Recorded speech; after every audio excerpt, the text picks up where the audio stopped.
Ki Pulit ke distrik di Bhoi na kejingnya biteng me kun persya yu drugs ha kamiet jong ka art penyo tarik urampang ar hajar ar kusan. Kileyo ban penap shrep ban kem yu ubrew na asam ubrang tmu ban shalan yu drugs heroin chikanong ba shulong.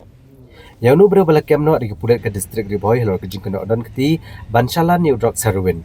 Latip kerteng kumurajat pol balai okurup ru kumbalai pun reo point lai gram u drugs na kamet jong u. Karkum kejing itu superintendent ki Pulit ke Bhoi UVS Rathor itu bagi Pulit kilanang Trishtom man penduk jat u drugs. Bahadian beliau jeng tip sepang kejing temu bancalan u drugs syashlong kila penlong ya kejing penap shrep ha kawai kejaka hajan kesnong mau tunum hak surok ba national highway bahan rio. Hadian katukane por ki Pulit kili oban bat kawai ke kali Torres ha kejing talasi kili okem ya u brio bat u drugs.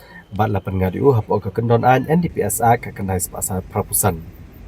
Susyuru lihat ho ba katanar Pulit ke distrik di Bhoi kanam sange bantri stom ban rat den kong u drugs ula kendrai ha kejela kamtam ba ke distrik di Bhoi kadai ru ke kerdop ka ba kongsan mandrung kejela. Yesterday we got some source information that one suspect is expected to travel from Guwahati to Shillong with a consignment of suspected contraband. So accordingly, we did our investigation and then placed an AKA on NH6 just ahead of Nagpur town.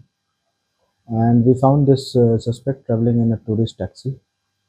And in presence of witnesses, all the procedures were completed and we recovered approximately 36 grams suspected heroin. And one mobile phone was also seized from him. And after completing all the formalities on the spot, we have registered a case. We have formally arrested him, and he'll be produced in the court today. And the investigation is going on.